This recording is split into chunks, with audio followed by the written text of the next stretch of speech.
Hello students. तो आज की जो हमारी वीडियो है इसके अंदर हम आज प्लस टू क्लास का जो मैथ है वो स्टार्ट करेंगे। एनसीईआरटी का मैथ हम करेंगे और इसका जो थर्ड चैप्टर जो है मैट्रिसेस उससे हम स्टार्ट करेंगे, क्योंकि वो जो चैप्टर है प्लस टू क्लास का सबसे इजी है, आपको करने में मजा भी आएगा, नया भी है कुछ मतलब जो अब तक 10th तक आपने किया या प्लस 1 तक जो किया है उससे अलग ये टॉपिक है, बट इजी है, इजीली आप इसको कर सकते हैं और स्कोरिंग चैप्टर है। तो इससे हम जो प्लस टू क्लास का मैथ है स्टार्ट करेंगे। तो आज हम जो मैट्रिसेस है या मैट्रिक्स जो है उसका इंट्रोडक्शन करेंगे कि मैट्रिक्स क्या होती है। ठीक है, तो मैट्रिक्स मैट्रिक्स क्या है। अब हमारे पास एक डाटा गिवन होगा, ठीक है, तो उस डाटा को बेसिकली अरेंज करना है हमें। तो देखो ऐसे हम लाइंस लगाते हैं, तो ये बोलते हैं हम हॉरिजॉन्टल लाइंस है, इनको बोलते हैं वर्टिकल लाइंस है। ठीक है, तो इन हॉरिजॉन्टल और वर्टिकल लाइंस के अंदर ही डाटा को अरेंज करना है और उस अरेंजमेंट के को ही हम क्या बोलते हैं, मैट्रिक्स बोलते हैं। बट जब हम मैट्रिक्स की बात करते हैं या जो अभी हम यहाँ पे मैट्रिक्स का नाम दे देते हैं, तो उस टाइम हम इन लाइंस को हॉरिजॉन्टल या वर्टिकल लाइंस नहीं बोलेंगे। यहाँ पे इंट्रोड्यूस होंगे दो नए वर्ड, वो है हमारे पास रो एंड कॉलम। ठीक है, जो हॉरिजॉन्टल लाइंस हैं these are known as rows, ठीक है, and the vertical lines are known as column. तो हम क्या बोलते हैं, ये रो है और ये क्या है, जो खड़ी लाइनें हैं इनको कॉलम बोलते हैं, और जो हमारे पास जो तिरछी है, जो पड़ी लाइनें जो है या कह सकते हैं जो हमारे पास हॉरिजॉन्टल लाइंस हैं इनको क्या बोलते हैं, रो बोलते हैं।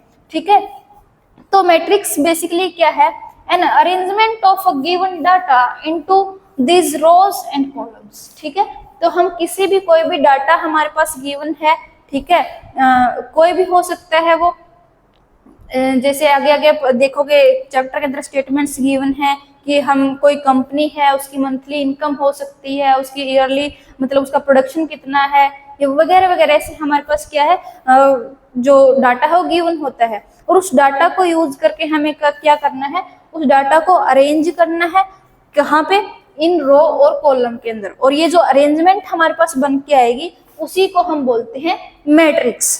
ठीक है, तो मैट्रिक्स को हमेशा हम जो कैपिटल लेटर्स होते हैं बेसिकली, जैसे ए है, बी है, सी है, एक्स है, वाई है, ऐसे कैपिटल लेटर्स से हम रिप्रेजेंट करते हैं। अभी तक हमने जो पढ़ा, हमें स्मॉल पढ़ लिए, ऐसे एक्स वाई वेरिएबल्स जो पढ़ लिए, तो यहाँ पे एक्स वाई वेरिएबल का ही काम करेंगे अगर कहीं एक्स वाई यूज भी हो रहे हैं तो। लेकिन जो कैपिटल वाले हैं ये क्या कर रहे हैं, ये नेम ऑफ मैट्रिक्स है, हमारे पास भी ये मैट्रिक्स ए है, ये मैट्रिक्स बी है। ठीक है, तो ऐसे हम इसको लिखते हैं, रिप्रेजेंट करते हैं। तो मैट्रिक्स क्या चीज है समझ आ गई। अब हम एक स्टैंडर्ड नोटेशन देखेंगे कि मैट्रिक्स को कैसे रिप्रेजेंट करते हैं हम। तो यहाँ पे देखो मैं एक छोटी सी टर्म यूज करूंगी, मान लो मेरे पास एक मैट्रिक्स है, ए मैट्रिक्स है, तो हमेशा ही इस जो कैपिटल जो ब्रैकेट होती है इसके अंदर मैट्रिक्स लिखी जाती है। ठीक है, ये ध्यान रखना है। और हमेशा जब मैट्रिक्स को रिप्रेजेंट करते हैं किसी वेरिएबल से, किसी भी अल्फाबेट से, तो हम कैपिटल अल्फाबेट यूज करते हैं। तो ए कोई मैट्रिक्स है जिसके ये वाली, ठीक है, तो एक स्टैंडर्ड नोटेशन जो होती है मैट्रिक्स की वो ये होती है।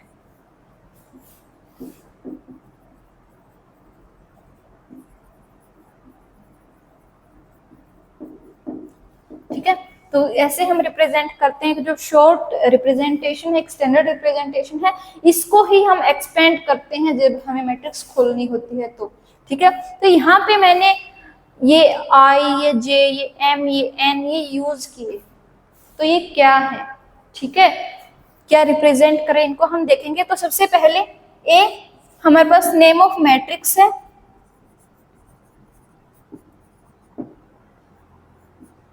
ठीक है। उसके बाद अगर हम बात करें ए आई जे की, तो ये हमारे पास है एलिमेंट ऑफ मैट्रिक्स। देखो एक मैट्रिक्स, मान लो मेरे पास एक कोई मैट्रिक्स ऐसे ही मैंने लिख दिया, ए इज मैट्रिक्स 2 4 3 1, ऐसे कुछ लिख दिया, ठीक है। तो ये जो 2 4 3 1 जो नंबर्स मैंने इसके अंदर डाले हैं, तो ये क्या है, ये इनको बोलते हैं एलिमेंट। ठीक है, तो these are elements of matrix. ठीक है, तो यहाँ पे जो आईजे हमने यूज किया है वो रिप्रेजेंट करेगा पोजीशन ऑफ एलिमेंट।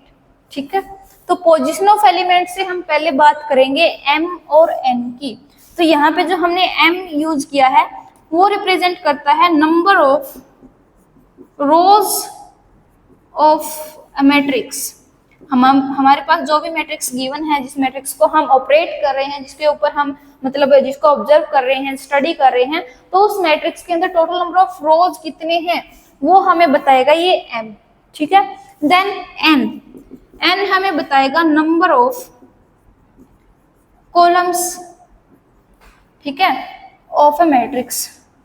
तो हमारे पास जो गिवन मैट्रिक्स है उसके अंदर जो टोटल नंबर ऑफ कॉलम्स कितने हैं वो हमें देगा ये एन। ठीक है, तो ये एम और एन बेसिकली क्या है, रोज और कॉलम की बात कर रहे हैं कि कौन से नंबर की, सॉरी, टोटल नंबर ऑफ रोज कितने हैं या कॉलम कितने हैं किसी मैट्रिक्स के अंदर। देन हमें यहाँ पे लिखा है एम क्रॉस एन। तो एम क्रॉस एन क्या है, m cross n is basically known as order of a matrix.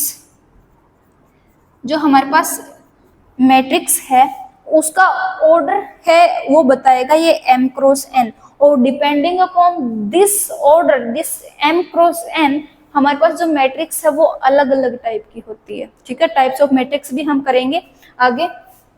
ठीक है, तो ये हमारे पास है ऑर्डर ऑफ मैट्रिक्स। साथ के साथ ये हमें देगा total number of elements of a matrix. ठीक है, तो हमारे पास बेसिकली ये एम क्रॉस एन ऑर्डर तो दे ही रहा है। जैसे मैं लिख दूं कि ये क्या है, अब यहाँ पे एम मैंने बोला total number of rose, that means horizontal lines जो है कितनी है, 2 है, तो 2 आ गया। क्रॉस एम एन मैंने बोला कि टोटल नंबर ऑफ कॉलम्स, तो कॉलम यानी वर्टिकल लाइंस कितनी है, 2, तो 2 आ गया। तो 2 क्रॉस 2 का ये हमारे पास क्या आ गया, मैट्रिक्स आ गया। तो यहाँ पे अभी जो मल्टीप्लाई करके आ गया, मल्टीप्लाई करेंगे 2 इंटू 2 करेंगे कितना आ गया, 4। दैट मींस इस मैट्रिक्स के अंदर टोटल जो एलिमेंट्स है कितने हैं, 4 हैं। ठीक है, देखो एलिमेंट नहीं दे रहा, टोटल नंबर ऑफ एलिमेंट्स मतलब कितने एलिमेंट, वो एलिमेंट कौन से हैं, मतलब उनकी वैल्यू क्या है वो नहीं दे रहा है। ये दे रहा है कि वो एलिमेंट्स हैं कितने, वो 4 हैं, वो 6 हैं, वो 10 हैं, वो कितने हैं, 9 हैं। ठीक है, तो ये हमारे पास है। उसके बाद देखो हमारे पास ये आ गया, हमारे पास ऑर्डर ऑफ मैट्रिक्स आ गया, जो कि हमें देगा कि किसी मैट्रिक्स के अंदर टोटल एलिमेंट्स कितने हैं। अब हमारे पास बात आई दिस आई और जे की। अब ये ए आई जे तो हमें क्या कर रहा है, एलिमेंट ऑफ मैट्रिक्स यानी एलिमेंट बता रहा है कौन से वाला है। ठीक है, तो अभी नेक्स्ट हम करेंगे कि ये आई और जे क्या है। आई और जे बेसिकली नेम ऑफ रो, आई जो है वो है नेम ऑफ रो, ये है नेम ऑफ रो, कौन से नंबर की रो की हम बात कर रहे हैं। एंड जे जो है, जे इज नेम ऑफ कॉलम। ठीक है, कि जो आई है वो हमें दे रहा है नेम ऑफ रो, और जे है वो हमें दे रहा है नेम ऑफ कॉलम, कि हम जो मैट्रिक्स हम स्टडी कर रहे हैं तो उसमें हम किस रो की और किस कॉलम की बात कर रहे हैं। तो इसी से हमें पता चलेगा कि हम उस मैट्रिक्स के अंदर किस एलिमेंट की बात करें। वो देखो कैसे, अभी मान लो मैंने बोल दिया यहाँ पे एक मैट्रिक्स है 1 2 3 4 5 6 7 8 9, ऐसे मैंने बोल दिया ये मैट्रिक्स है, कोई भी ए मैट्रिक्स है ये। तो देखो ये कैपिटल जो ब्रैकेट है जो इसके अंदर हमें रखनी है हमेशा। ठीक है, ये रिप्रेजेंटेशन है बेसिकली एक मैट्रिक्स की, इसी के अंदर हमें डालने हैं। उसके बाद जो ये ए है इसको हम कैपिटल ही रखेंगे क्योंकि ये हमारे पास मैट्रिक्स को रिप्रेजेंट कर रही है। ठीक है, मैं बार बार बोल रही हूँ क्योंकि ये बहुत ज्यादा इंपॉर्टेंट है। अगर मैंने ये वाला ए लिख दिया तो वो ए मैट्रिक्स को रिप्रेजेंट नहीं करेगा, वो एलिमेंट माना जाएगा, और तब जब उसको हम साथ में आई जे और लगा देंगे तब।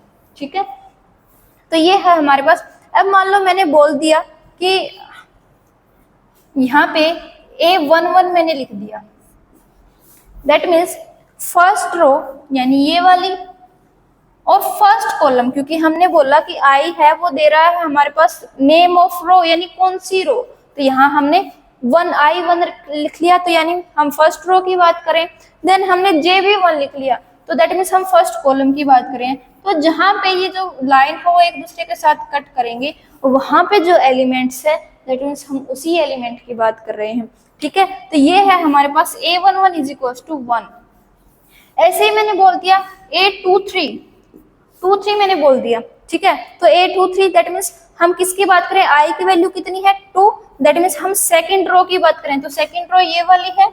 उसके बाद 3 यानी हम जे कितना है 3, तो नेम ऑफ कॉलम यानी 3 को थर्ड जो कॉलम है तो इसको हम कट करेंगे, तो सेकंड रो और थर्ड कॉलम यहाँ पे कट कर रहे हैं, तो 823 इज इक्वल टू 6, तो ये इस एलिमेंट की हम बात कर रहे हैं। ठीक है, तो Aij बेसिकली एलिमेंट है, और ये जो Ij है ये हमारे पास पोजीशन ऑफ एलिमेंट रिप्रेजेंट कर रहे हैं, पोजीशन ऑफ एलिमेंट भी मैट्रिक्स के अंदर जो हमारा एलिमेंट जिसकी हम बात कर रहे हैं वो किस पोजीशन पे है, कौन सी रो में है, कौन से कॉलम के अंदर है।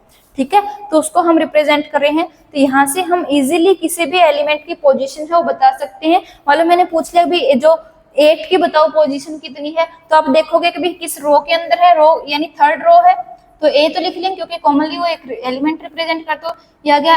अब थर्ड रो है तो आई की वैल्यू 3, अब सेकंड कॉलम में तो जो सॉरी जे की वैल्यू 2, तो A32। ये ऐसे 11, 23 या 32 नहीं बोले जाते, इसको हम मतलब सेपरेटली बोलते हैं, जैसे 1, 1, 2, 3 एंड 3, 2। ठीक है, पोजीशन दे रहे हैं यहाँ पे जो थर्ड रो है और सेकंड कॉलम है। ठीक है, तो इजीली हम इसको डिटेक्ट कर सकते हैं। तो यहाँ पे हमें Aij यानी A क्या है, एलिमेंट ऑफ मैट्रिक्स, Ij हम लगा देते हैं, दैट मीन्स हम पोजीशन की बात करें भी हम एलिमेंट किस पोजीशन का हम स्टडी कर रहे हैं। उसके बाद जो I है जहाँ पे हमें रो का नाम दे रही भी हम कौन सी रो की बात कर रहे हैं, J हमें रो नेम ऑफ कॉलम दे रही है, M हमें रो नंबर ऑफ रोज मतलब टोटल रो कितनी है, N नंबर ऑफ कॉलम्स यानी टोटल कॉलम कितने हैं हमारे पास मैट्रिक्स के अंदर।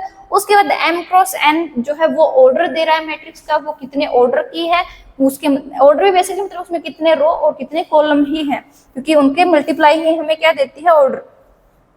तो M क्रॉस N क्या है, ऑर्डर ऑफ मैट्रिक्स, और इनका जो मतलब प्रोडक्ट जो आएगी हम जो इसकी मल्टीप्लाई कर लेंगे तो हमारे पास जो रिजल्ट आएगा वो हमें देगा total number of elements of that matrix. ठीक है, अभी हम बात करेंगे कि I और J की वैल्यू कहाँ से कहाँ तक जा सकती है। ठीक है, ये नहीं है कि हम किसी भी मैट्रिक्स के अंदर कितनी भी वैल्यू हम I J की बात कर सकते हैं। मान लो 3 क्रॉस 3 की है और मैंने बोल दिया कि भाई मैं A4 5 की बात कर रही हूँ, ऐसे नहीं कर सकते। ठीक है, तो यहाँ पे बेसिकली जो I है, क्योंकि I हमारे पास क्या दे रहा है, I हमें दे रहा है नेम ऑफ रो। अब नेम ऑफ रो जितनी रो होंगी उतना ही तो नाम देगा ना वो। अगर हमारे पास रो 1 है तो हम फर्स्ट रो को ही स्टडी करेंगे, अब सेकंड रो है ही नहीं हमारे पास, तो उसका एलिमेंट कहाँ से आएगा हमारे मैट्रिक्स के अंदर। ठीक है, तो हमारे पास जितनी रोज होंगी वहीं तक हमारा जो आई है वो जा सकता है, यानी 1 से स्टार्ट होके वो M तक जा सकता है, क्योंकि M हमें क्या दे रहा है, टोटल नंबर ऑफ रो दे रहा है मैट्रिक्स के अंदर, और जो J है वो हमारे पास जा सकता है 1 से स्टार्ट होके N तक। ठीक है, तो M यानी अगर मैं बोल दूं इसके अंदर देखो हमारे पास क्या था, 2 क्रॉस 2 की थी, तो M की वैल्यू भी 2 थी और N की वैल्यू भी 2 थी, तो यहाँ पे I की वैल्यू 1 हो सकती है और 2 हो सकती है। ठीक है, J की वैल्यू भी 1 हो सकती है और 2 हो सकती है, लेकिन इससे ज्यादा नहीं जा सकती। मतलब M और N की वैल्यू जो हमारे पास गिवन है वो हमें ऑर्डर से पता चल ही जाएगी। ठीक है, तो उनसे ज्यादा वो एक्सीड नहीं कर सकती, उनसे ज्यादा वो I और J की वैल्यू नहीं जा सकती रिस्पेक्टिवली। ठीक है, तो M से ज्यादा I की नहीं जा सकती और N से ज्यादा J की नहीं जा सकती। ठीक है, तो यहाँ पे देखो, अब मैंने अगर ये वाला देखना, ये देखो फर्स्ट रो फर्स्ट कॉलम, ये इसको बोलेंगे हम A11, first row second column इसको बोलेंगे A12, second row first column A21, second row second column A22। अब देखो A23, A24 इस ऐसा कुछ है, नहीं है, क्योंकि जहां i और j की वैल्यू हमने देखी वो सिर्फ 1 है या 2 है। i की वैल्यू देखिए, यहाँ पे भी 1 है, यहाँ पे भी 1 है, यहाँ पे 2 है, यहाँ पे 2 है। अब इससे ज्यादा नहीं जा सकती, क्योंकि हमारा जो m और n है वही 2 और 2 है, ठीक है। तो m और n की वैल्यू तक ही वो रहेगा। तो यहाँ पे हमने एक कॉमन जो सिंपल मैट्रिक्स क्या चीज है उसको हम मतलब उसकी स्टैंडर्ड रिप्रेजेंटेशन क्या है, ठीक है, और उसके अंदर जो भी हम वेरिएबल्स यानी i, j, m, n या ऑर्डर है वो सब के सब हमने देखा क्या होते हैं, ठीक है। रो क्या होती है, कॉलम क्या होते हैं, ठीक है। एक छोटी सी चीज और रह गई इसके अंदर, देखो अब अगर हमें इसको ओपन करना है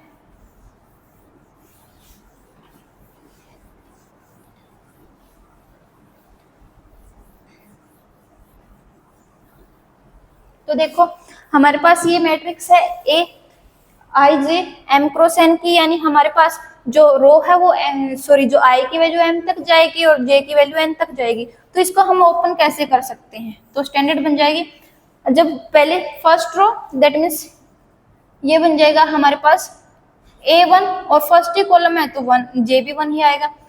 फर्स्ट रो सेकंड कॉलम तो I1 रहेगा, ये 2 बन जाएगा, ऐसे ही 1 3 अब 2 जाते जाते ये 1 n तक जाएगा, क्योंकि सॉरी n तक, क्योंकि हमारे पास m की वैल्यू i की वैल्यू तो 1 ही है ना, क्योंकि फर्स्ट रो की बात कर रहे हैं और कॉलम हम n तक लेके चले गए। ऐसे ही अब सेकंड रो स्टार्ट होगी तो i की वैल्यू क्या हो जाएगी 2, फर्स्ट कॉलम है तो j1 रहेगा।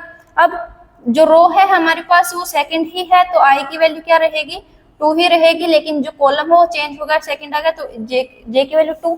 अब i 2 ही रहेगा, लेकिन थर्ड कॉलम के लिए j3 हो जाएगा। ऐसे ही चलते चलते nth कॉलम के लिए जो a है वो 2 ही रहेगा और ये क्या हो जाएगा n हो जाएगा, ठीक है। ऐसे ही चलते चलते मान लो अब मेरे पास आ गई, मैं mth रो के अंदर आ गई तो यहाँ पे a m हो जाएगा, क्योंकि रो कौन सी mth स्टार्ट हो गई और कॉलम फर्स्ट ही है तो a m1, उसके बाद a m2 क्योंकि सेकंड वाला है ये वाला, उसके बाद a m3 क्योंकि रो mth चल रही है और कॉलम हो चेंज हो रही है, फर्स्ट वाला था सेकंड वाला थर्ड वाला, ऐसे ही हम चलेंगे ये हो जाएगा a m n, क्योंकि यहाँ पे हमारी जो रो है वो चल रही है mth और जो कॉलम है वो nth। तो इसको ऐसे हम करेंगे, ये बन गई हमारे पास m क्रॉस n की मैट्रिक्स, ठीक है। ऐसे हम ओपन करेंगे, ये तो देखो मैंने स्टैंडर्ड करवाई है कि m और nth रो तक जाएंगे हम, कॉलम और रो तक। वैसे अगर मैं बोल दूं कि भी कोई मैट्रिक्स है a i j 3 क्रॉस 3 की मैट्रिक्स है तो उसको हम क्या करेंगे a11, क्योंकि फर्स्ट रो है तो a11 ही रहेगा। अभी यहाँ पे फर्स्ट कॉलम था तो 1 आ गया, सेकंड कॉलम 2 आ जाएगा, ये थर्ड 3 आ जाएगा।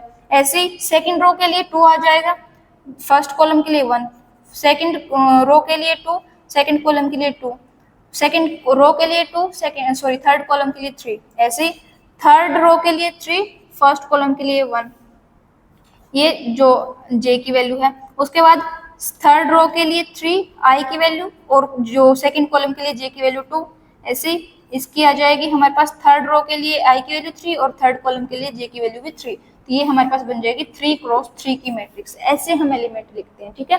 अब ऐसे ही कोई एलिमेंट में लिख दूं कि यहाँ पे एक मैट्रिक्स है 1 2 3 4 5 6 7 8 9, तो अगर मैं पूछ लूं इसके अंदर बताओ A22 एलिमेंट बताओ कौन सा है, तो आप इजीली बता सकते हो A22 that means second row है और सेकंड कॉलम है, यानी ये वाला आ जाएगा। ऐसे में बोल लूं A32 बताओ तो यानी थर्ड रो है और सेकंड कॉलम तो ये वाला आ जाएगा, ठीक है। तो इजीली आप इसको डिटेक्ट कर सकते हैं। तो आज की वीडियो में हमें इंट्रोडक्शन ही करना था, ठीक है। वैसे इसके आगे भी बहुत मतलब टाइप्स ऑफ मैट्रिक्स हैं, उसके बाद हम ऑपरेशंस लगाएंगे, इक्वल मैट्रिक्स कौन सी हैं, इक्विवेलेंट मैट्रिक्स कौन सी हैं, उसके बाद हम देखेंगे कि भी हाँ उनको मैट्रिक्स को ऐड कैसे कर सकते हैं, हम उनको माइनस कैसे कर सकते हैं, उसके बाद हम उनकी मल्टीप्लाई कैसे कर सकते हैं। तो अलग अलग ऑपरेशंस हम करेंगे, ठीक है। तो आज की वीडियो में हमें सिर्फ इंट्रोडक्शन करना था ताकि आपको समझ आए कि मैट्रिक्स है क्या, उसके अंदर जो डिफरेंट एलिमेंट्स हम लिखते हैं, डिफरेंट वेरिएबल्स जो हम लिखते हैं वो किस चीज को रिप्रेजेंट कर रहे हैं, ठीक है। तो होप है आपको मतलब समझ आया होगा। अगर कोई डाउट है तो आप कमेंट करके पूछ लेना, अदरवाइज बेस्ट ऑफ लक।